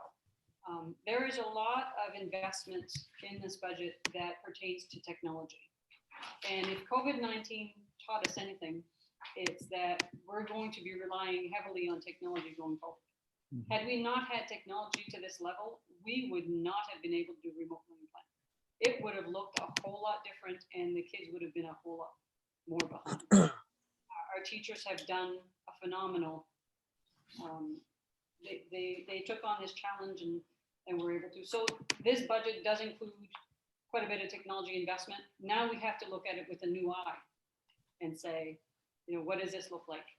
Our workshop days in June is going to inform a lot of what we put in here as a result for the technology. So this is a moving, that's why I'm saying this is not our final budget. This is a moving This is our first draft, and now we go with a specific look at our plan. Student and staff support, you'll note that although it looks like our social worker, that's a special ed, our social worker is not an increase in salary to that person, it's an increase in where I'm charging it. Our local entitlement funds cover part of that salary. We also charge some of that salary to Grand Isle, for example, as part of their, because they also provide that service. I'm presenting this budget a little differently than what you've seen in the past. You'll notice that in the past, you may not have seen the full expense of that salary. The revenues were already set to offset it, and you were seeing only the effect to Madawaska.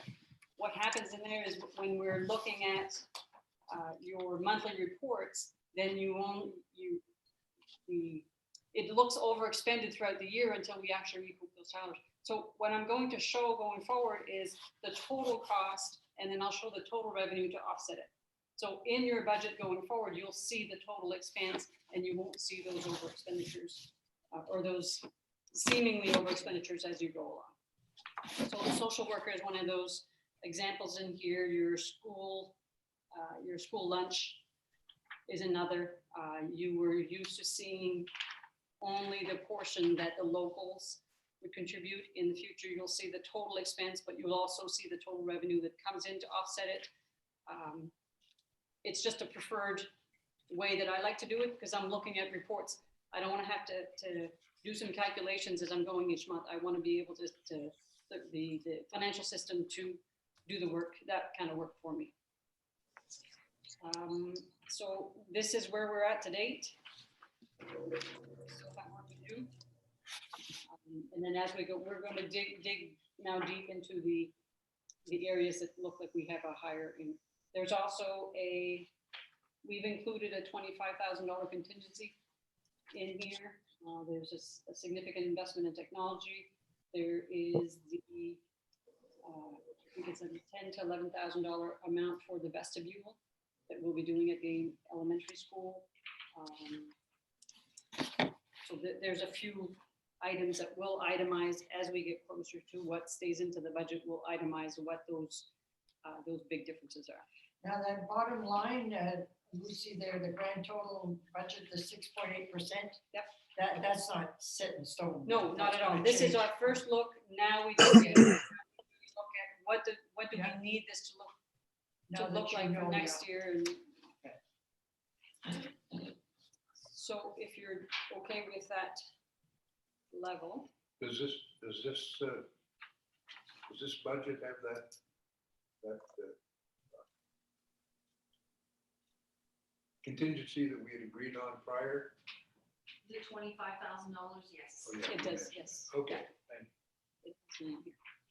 So if we now move to, we can move to the legal size sheet, and that should be called summary by. Summarized categories. Yes, summary by categories. Summary by grouping, summary by cost center, summary by group. This one, yeah. So this is just an overall snapshot. Our total salaries currently included are only an increase of 3%. That includes new positions and any potential salary increases and whatnot. And we'll discuss that in our next agenda item. So the salaries are about 55% of the budget. The health insurance, you're noticing a little bit of a decrease there. That sometimes it's our amount came in at 0, but this is compared to last year's budget. So we've had an increase in the numbers of people taking health insurance, but when we compare it to what we had in the budget last year, it's actually a little bit of a decrease. And health insurance, it represents 11% of the budget. It's a significant cost to your local taxpayers. Lucy, Yes. these new hires that we have, do you already know if they're jumping? It looks like there might be a lot of young people that. Do you I already don't know. that? I don't know because I have to look specifically who they're replacing, and then I'll factor in the. Okay. I think we will have a little bit of savings Oh, if they're if they come in with no ed tech experience, then we'll have some savings. I don't know. if But I it'll be meant for much. health insurance. I don't know that. I'll have to look specifically. Salary benefits, so that's your retirement, your FICA, your workers' comp, and employment. That is just a slight increase, and it represents 7% of the budget. So overall, you've got probably about 70% of your budget that's salaries and benefits. And then every other little category ranges between 1% to 4% of your budget. I do have some areas that are a significant increase. In your comment section, you can see what those are. So in your Valley Unified Assessment line, the number 1343 line, keep in mind that we have not only $20,000 in increased legal costs from Madawaska board, we also have a share, probably about 30% share of Valley Unified that includes a $20,000 legal. So there's the legal piece is significant. That's an increase that is reflected in here. We're at the computer leases and the buyback. We are at year 4 of the computer lease. So now we have to make a decision. What do we do with these, with this technology? Do we let it go back to the state, or do we buy it back? And it's only 4 years old, so typically you try to buy back that equipment. I have a little bit of an increase in the electric piece. The heating plant, it's right now it's a guess what the fuel costs are going to be. I'm going to keep an eye on that, and that's probably a number that's going to be adjusted for the next budget presentation. The repayment of loans, we have a lease on a truck and on the vestibule cost. That's where that's showing up. Your biomass boiler repayment of your capital and your boring is a little bit lower. It always decreases as you go along. There's an increase in textbooks and custodial supplies in that line. Your equipment and furniture line is significant. That's where the majority of the technology is. And that's a line that we're really going to have to look at. There's interactive boards, there's the multi buyback, there's iPads for the lower grades, there's staff MacBook. There's several things in there that make up that large increase that we'll have to look at. And Vince will be involved in that, and principals and whatnot. The next 2 lines are pretty good. In dues, miscellaneous, and transportation, that large increase of 18. There's elevator inspections, there's licenses, we're now at the 3rd year for the inspection. That's for your what's in the ceiling tiles? Asbestos compliant. Yeah. That's your asbestos. So every 3 years you have to get this inspection. This is this coming year. The next line is your PT. When I compare the services that we're budgeted for as compared to what we're expending this year, we'll need an increase in that budget figure next year. What we're incurring is a little bit higher than what we have planned. Now, COVID-19 may have put a little bit of a damper in that, but it's quite a bit more. The other thing is when we're looking at, from March 15th on, yes, our costs are looking different. And I can plan for, I'm going to have to estimate what kind of savings that we're going to incur. We might be able to carry forward a little bit more than what we had anticipated. We don't know that yet. My costs are just now coming in, because we remember that although March 15th happened, the salaries are still going. There's only a few things that have stopped, and those I can project, but I had to wait for a good 2 months before those costs come in. So when we get to the revenue side, I'll show some savings, but I have to plan as if those costs are going to be there for next budget year.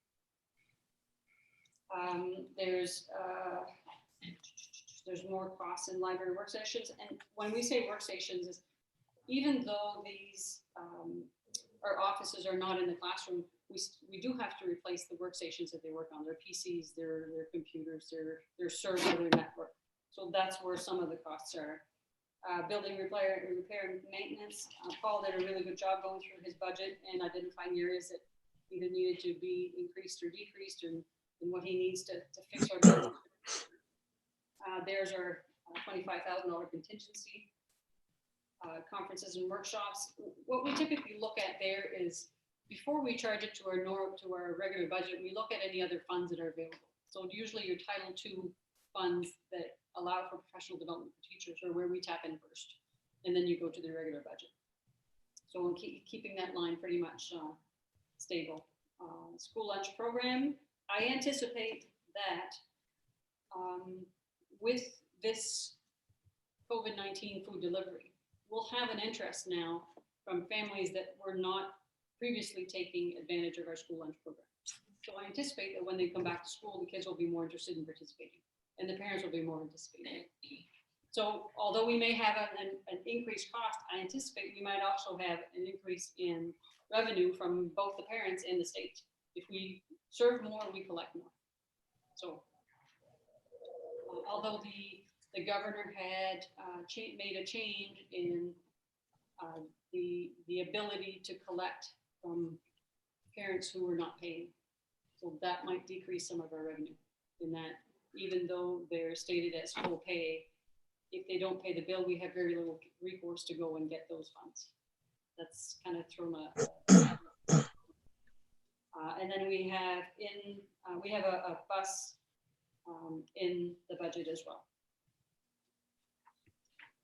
Do we have a final figure on the ED 279?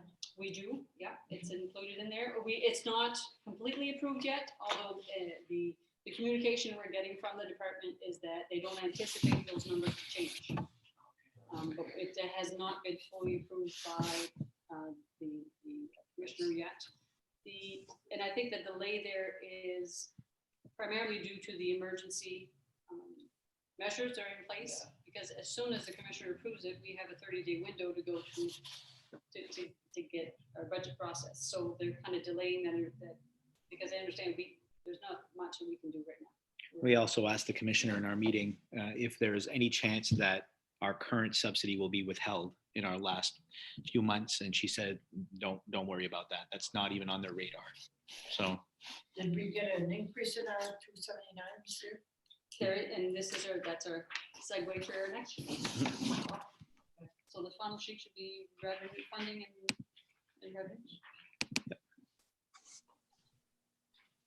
So this funding and revenue sheet is my first look at it. I still have some numbers that I have not finalized, and I filled in the ones that I kind of knew, but I'll need to sit with Giselle and the powers that be to kind of finalize the other ones. Your first column is the revenues from last year. You'll see some in red because similar to what I am doing differently in planning the expenses, I'm also doing the revenue side differently in that if I plan for the full expenses on the expense side, I'm going to identify where I anticipate all the revenues to come from offset, such as school lunch. Where do all the revenues come from school lunch? And I'll reflect all of the revenues in this sheet. And then the middle sheet with a little bit of darker green, and then you'll see some yellow and blue. Those are the current numbers and then the difference. So the very first number that you'll see is you carry forward from this at the end of this school year. Last year you had planned on, you had offset the budget by 75,000. I anticipate that I'll get more, but really right now it's a complete guess. I don't know what that number is going to be. I have to do the calculation. I anticipate I'll get more, but I don't know how much more. So right now I'm planning for 150, and that will be used to offset. The carry forward from school lunch usually operates, it's kind of its own little business, and same as adult ed, it's its own little business within. So any deficits or revenues have to stay with that program. So I will have a line for school lunch. I just have to determine what that is, and we're not quite far along enough in the process for this. I anticipate we'll have a revenue based on the COVID-19 because we are generating quite a bit more funds than normal, but we also have more expenses. So until I get a true figure, I've left that line blank. Same with adult ed.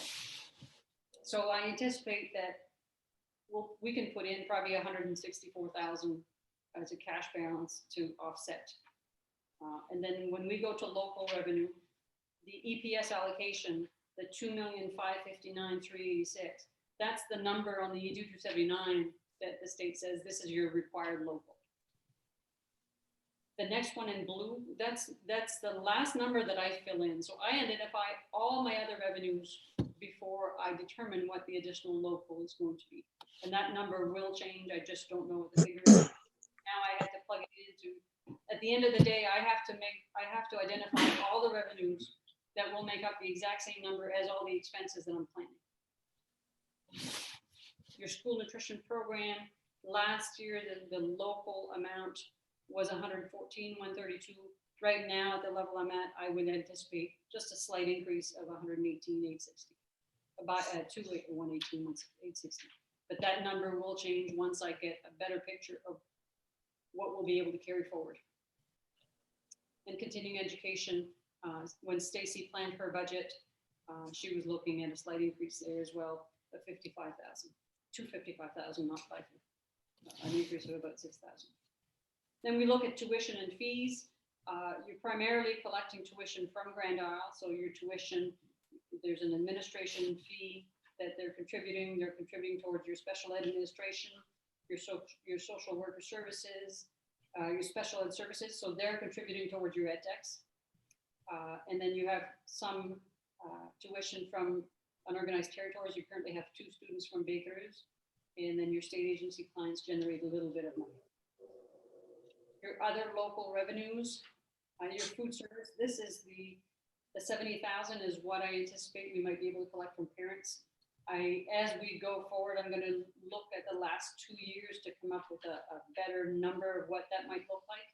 Again, I'm going to be conservative there because of the inability to collect if someone's not paying. And that the department promotes that, I think the more that parents will become savvy and take advantage of it. Can I just ask a question there? Certainly. Lisa and Wayne, we had put in a program to kind of stop this non-payment of school lunch. Is that still in place or is it working? Are you there? Are you asking if for students that owe money? Yeah, remember we had instituted something that had brought it up. Right. Right now, we are not refusing students meals. Initially, the plan was to provide them with a PBJ sandwich, whatever, but that's not what we're doing. We're just sending out email letters and reminders for payment. It's not allowed. Yeah, We're we not can't do- withholding any meals. We're not, to me, that's punishing a student for a parent, I guess. Yeah. Okay, because we had discussion on that a couple of years ago, I think. Yeah, we've got these measures in place, and we're going to keep doing the measures to the extent that we can. Yeah. It's the consequences that affect the child directly that we can no longer. You can't withhold a meal. You can't serve the same meal. You can't serve a very simple meal every day until they pay. It's not the student's fault, Yeah. unless they have the check in their book bag, but that they haven't given. But typically, it's we have to deal directly with the parents. Okay. Time Warner is, I'm anticipating the same level of revenue. The tri-district, what I've done for the tri-district, those are the positions at Bell Unified and that also the, not Bell Unified, the curriculum coordinator, the health instructor, the music, the positions that are shared at the teaching level. Or what I've done is I've reduced the expense instead of showing the revenue because when doing the invoicing internally, it's difficult to wrap our mind ahead of how are we going to do this. And I wanted to do it the same way in each district. So when I'm preparing the budget, I'm only putting in the expense that belongs in each of my 3 budgets, 4 if you include Bell Unified, and then that way I can wrap my head around. I've accounted for that entire person in those 3 budgets, and this was the easiest way for me to do so. The sales and refunds, that amount, I haven't yet determined. That's why it's left blank. I have to meet with Giselle and Carol and make sure that what they had included in in that sales and refund amount last year, I can account for this year, but I don't know if I've already done it in the numbers above or not. It's still an unknown. Your tri-district, your adult ed fees, those are projected revenues from courses. Year 8, we don't know yet. And then the state revenue at the bottom, the 2,931,526 is the number of the state share from the ED 279. And then in addition to that, there's another 20,377. That's a regionalization efficiency amount that's included in the ED 279. The adult ed subsidy, Stacy has confirmed that amount as funding for this year. And then the lunch subsidy, I'm basing it based on last year's and the beginning of this year's estimate. Again, that's a figure that may change, but I'm going to be more conservative. I cannot count on the subsidy that we're receiving during COVID-19 because we're serving a lot more students than we typically are. So when I put all those together, a very quick snapshot of how we would fund the $7,845,000 expense or budget that we are planning. Although we know right now that that's not what we're going to go to the towns with. So that's our first snapshot look at the budget. Lucy, you've done a fantastic job giving us these tools to work with. I mean, just the layout of the summary of groupings, the super summary. I mean, you've given us a great tool to work with this year. So I just want to thank you for that. I can imagine the work that went behind that, just organizing this for us. There's a lot more lines behind there. Yeah. So, but really, this is a fantastic tool. I'm assuming, the super summary, as you're making adjustments there, they automatically populate into your summary by grouping. Yes. Yeah. So, that's a very useful tool as we go through this. Ben, what do you see as other budget workshops? What do you see those looking like for us? Well, I think we as an admin team have to go back to refining everything. We've already started doing that. Giselle, Lucy, and I sat down a few days ago and we went through, the master summary and started, highlighting and looking at things, look fors and things that pop out. Obviously when you see the percentage difference and, you have high percentage difference between the proposed and last year. Those are the things that we want to look at first, working with our administrators to go back and talk with their folks about what they're asking for versus, wants versus needs at that point. Some of the things that we have to take a look at is what we're being allowed to carry forward in title funds and whatnot. How can that help reduce this budget? So if we don't have to put any professional development in this budget because we're having this carry forward, we're going to look at that. We're going to look at everything from this point. So I think the next time that we talk about this, Robert, you're going to see the fruits of that labor, what we've worked on a finite level to bring it down. Okay. We're still not fully sure on staffing. Are we going to fill that physical science position? Are we not? So there's some moving parts there as well. And we know staffing is the biggest ticket. It always will be a moving target. It's a budget. I mean, it's living all the time. You just always put your best foot forward to project. So, so do we have other budget workshops planned as a school board? Maybe I should know that, but I don't. We did, but things have shifted. So we'll have to schedule a special meeting for a final budget workshop. But right now, we don't even know if we can take a budget to the voters by June. So yeah, I know there's still a lot of things on the table. Just kind of in your own forecast of how to move along. Do we? Yeah, I'm waiting to see when's a realistic expectation that we can bring a budget to the voters and then plan our meetings, to happen within that framework. Okay. All right. We're also expecting additional funds that will come as part of the federal CARES program because of the COVID-19. We're in the process of, we have daily briefings from the Department of Ed answering questions, and we're expecting to know the amount and the procedures and what kind of items that we can charge in there. I think they all have to be tied to COVID-19 in some way. As a result of COVID-19, we had to expend, additional things, and we'll be able to reclaim some of those. So they might actually free up some of the funds that we were planning on spending. If we can tie them to COVID-19, we should be able to get some additional funds. So we're in the process of getting some of that information from the department.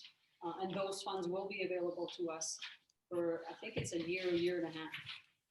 So if we get a resurgence of COVID-19 in the fall or in the spring, we'll know ahead of time that we have some funds to access. Thank you, Lucy.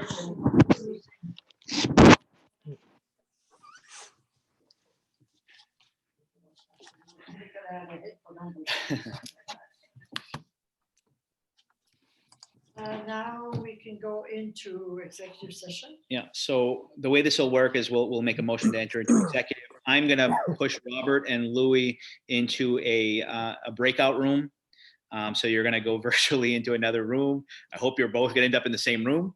And then we'll make this part of the meeting go dark while we're in executive. So the live stream will keep going. They'll see a message on my screen saying we're in executive session. So Louis and Robert, don't panic if you're thrown into another place. I need a motion to enter into executive. Moved by Tammy, Moved by Jamie, second. second by Tom. All those in favor? And it's just right, 6:00.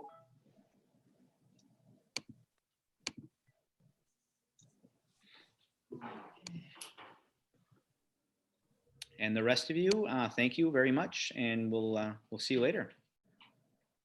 Thank you. Good luck with your See you guys. graduation things, Wayne. Thank you, Bev. Appreciate it. And let me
I asked her to check. the- We are live right now.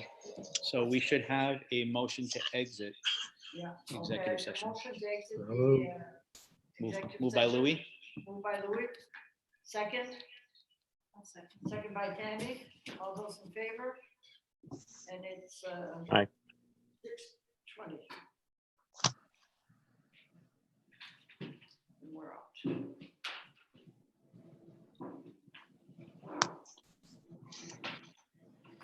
and I don't think we had any decision, well, unless we wanted to move formally on offering the teachers steps on the scale. No. We don't? Nope, okay, no motion. So We'll have to continue our. Negotiate. Yeah. Yep. So, We're is left. there anything else to be brought up? Nope. Motion to adjourn. Motion to adjourn. Moved by Louis, Moved by Louis. Second. second by Robert. All in favor? All in favor? Aye. All right, guys, thank you very much. All right. See you, Ben. Take care. Take care. Keep All up the good work, everyone. Bye-bye. Thank you. See ya. Bye. Take care. Bye.